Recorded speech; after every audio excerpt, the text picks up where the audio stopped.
Саламатсыздарма биздин көрөрмендерimiz. Мен Токтасынова Ажаркүл Нышанкызы, кол үйрмер жетекчиси боламын.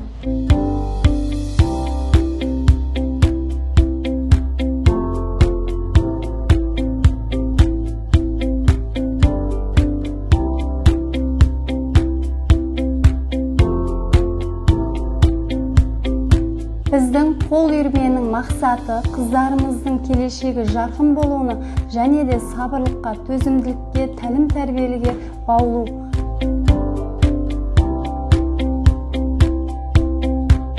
Біз қол үйірмесінен көптеген жарыстарға, үлкен қалаларға барып, бас жүлделермен оралып кеп жатырмыз. Және де алдағы уақытта тағы жарыстарға барамыз. Қазір біз дайындық үстіндеміз.